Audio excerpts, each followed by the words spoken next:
یہ ان دنوں کی بات ہے جب میں پشاور میں کام کرتا تھا۔ چند دن کی چھٹی پہ میں اپنے گھر آیا تھا۔ وقت کا پتہ نہیں چلتا۔ وہ دن بھی آ گیا جب مجھے واپس اپنی جاب پر پشاور جانا تھا۔ سب گھر والوں سے ملنے کے بعد میں روانہ ہو گیا۔ رات کے 12 بجے کا وقت تھا جب ڈرائیور نے بس ایسی جگہ روکی جہاں پہ چاروں طرف پہاڑ اور جھاڑیاں تھیں۔ بس ایک اکیلا ہوٹل تھا۔ سب مسافر کھانے کے لیے اترے۔ مجھے بھوک نہیں تھی۔ میں نے سوچا جب تک مسافر کھانا کھاتے ہیں کیوں نہ میں تھوڑی دیر آرام کر لوں۔ اسی ہوٹل میں ایک طرف ایک چارپائی پڑی تھی۔ میں جا کر اس پر لیٹ گیا اور نہ جانے کیسے میری آنکھ لگ گئی۔ میری آنکھ جب کھلی جب ہوٹل کے ایک آدمی نے آ کر مجھے اٹھایا اور کہنے لگا اگر آپ نے کچھ کھانا ہے تو آرڈر کریں ورنہ یہاں سے چلے جائیں، ہم نے ہوٹل بند کرنا ہے۔ مجھے سوئے ہوئے کافی دیر ہو چکی تھی اور بس اپنے سفر کو روانہ ہو گئی تھی۔ میں پریشانی کے عالم میں ادھر ادھر دیکھنے لگا کہ کوئی اور بس آئے۔ 1 گھنٹہ سڑک کنارے کھڑا رہا لیکن بس نہیں آئی کیونکہ بس آنی ہی نہیں تھی۔ پشاور کے لیے نکلنے والا آخری ٹائم اسی بس کا تھا جو مجھ سے چھوٹ چکی تھی۔ 1 گھنٹہ انتظار کرنے کے بعد میں ہوٹل میں واپس آیا تو ہوٹل بند ہو چکا تھا۔ اب میں ایک جانب کو چل پڑا۔ کافی دور چلنے کے بعد مجھے سڑک سے کافی دور ایک جگہ روشنی نظر آئی۔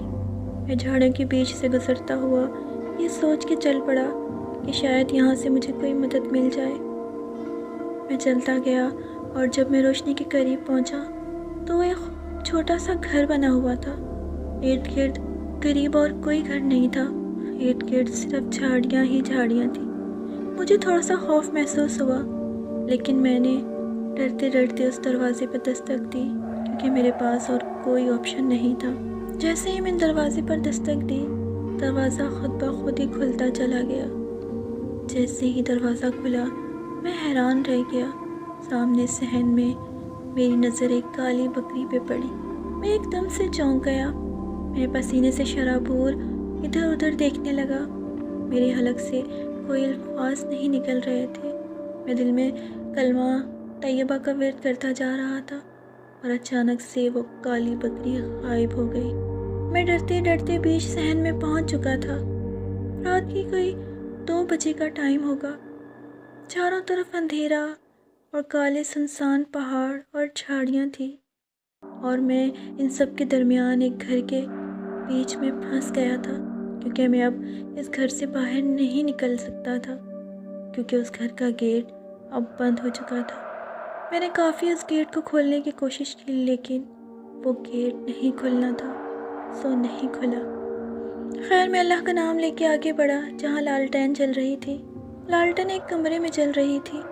میں کمرے کے اندر داخل ہوا تو اس کمرے کے اندر عطر کی بہت زیادہ خوشبو تھی۔ ایسے لگا جیسے میں کسی عطر کی دکان پر آ گیا تھا۔ اتنے میں آسمان سے بجلی گرجنے کی آواز کانوں کو سنائی دی۔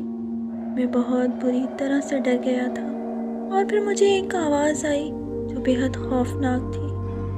کون ہو تم؟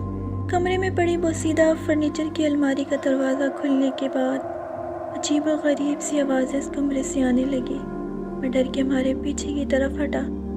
الماری کو عجیب و غریب نظروں سے میں گھور رہا تھا کیونکہ عجیب و غریب سی آوازیں اس الماری کے اندر سے آ رہی تھی۔ پھر سے آواز آئی۔ میں نے پوچھا کون ہو تم؟ الفاظ تھے کہ زبان کا ساتھ دینے کو تیار نہیں تھے۔ بڑی مشکل سے حلق سے الفاظ کو نکالنے میں کامیاب ہوا۔ میں مسافر ہوں۔ میری بس چھوٹ گئی ہے اس لیے آرام کرنے کے لیے جگہ ڈھونڈ رہا تھا اور جگہ ڈھونڈتے ڈھونڈتے میں یہاں تک آ گیا۔ مہربانی فرما کر مجھے معاف کر دے۔ میں بھی اپنے الفاظ کہہ ہی رہا تھا کہ دوسری جانب سے آواز آئی۔ وہ آرام کرنے کے لیے تمہیں یہی جگہ ملی تھی۔ ایک خوفناک آواز کمرے میں گونج رہی تھی۔ اتنے میں تیز بارش شروع ہو گئی۔ میں خوف کے مارے پوری طرح سے کپکپا رہا تھا۔ اتنے میں کسی نے میرے کاندھے پر ہاتھ رکھا۔ میں نے جب پیچھے مڑ کر دیکھا تو وہ ایک بوڑھی عورت تھی۔ میں ایک دم پیچھے کی طرف ہٹا اور زوردار چیخ میرے منہ سے نکلی۔ میرے منہ سے اتنی تیز چیخ نکلی تھی کہ شاید کالے پہاڑوں میں ہر طرف میری آواز گونج رہی تھی۔ اور میں کمرے میں گھٹنوں کے بل بیٹھ گیا تھا۔ بوڑھی عورت جس کے تقریباً 12 فٹ لمبے بال، 1 فٹ منہ سے نکلی زبان، موٹی موٹی آنکھیں، دراز قد۔ اس ٹائم میری زندگی کا یہ وہ لمحہ تھا جب میں ایک چڑیل کو پہلی بار دیکھ رہا تھا، جس کا اتنا موٹا سر تھا جیسے 4 فٹ بال ایک ساتھ رکھ دی جائیں۔ اس بوڑھی عورت کے سر سے کیڑے نکل نکل کر نیچے گر رہے تھے اور میری طرف پڑ رہے تھے، اور وہ غصے میں یہ کہہ رہی تھی، تمہاری جرت کیسے ہوئی اس گھر میں داخل ہونے کی؟ جی میں غلطی سے آ گیا، میں معافی چاہتا ہوں، پلیز مجھے معاف کر دیں، آئندہ اس طرف رخ نہیں کروں گا۔ میں رو رو کے معافیاں مانگے جا رہا تھا۔ اتنے میں 5 دیونما آدمی اس کمرے میں داخل ہوئے اور ایک دم کمرے میں اندھیرا چھا گیا اور میں بے ہوش ہو گیا۔ جب مجھے ہوش آیا تو میں نے خود کو ایک آگ کے گھڑے کے قریب پایا، جہاں وہی بوڑھی عورت اور 5 مرد جو اس کمرے میں داخل ہوئے تھے میرے سامنے تھے۔ ایک طرف آگ اور ایک طرف دہکتے ہوئے لال رنگ کے ایسے انگارے تھے جیسے ان انگاروں کو خون سے رنگا گیا ہو۔ میرے ناک اور منہ سے خون بہہ رہا تھا۔ ان 5 مردوں میں سے ایک آگے بڑھا اور اپنے ہاتھ پہ چھری مار کر خون آگ میں گرانے لگا۔ میں خوف کے مارے مرنے کو تھا۔ اتنے میں بوڑھی عورت نے مجھے گردن سے پکڑ کر اپنے ہاتھوں پہ لٹکا لیا۔ ایک دیونما آدمی نے چھری نکالی اور میری ایک ٹانگ پہ پھیر دی۔ اتنے میں بوڑھی عورت نے کہا کہ آئندہ دوبارہ کوشش بھی مت کرنا اس طرف آنے کی۔ میں نے بس یہی الفاظ سنے تھے۔ اس کے بعد مجھے کچھ ہوش نہیں تھا۔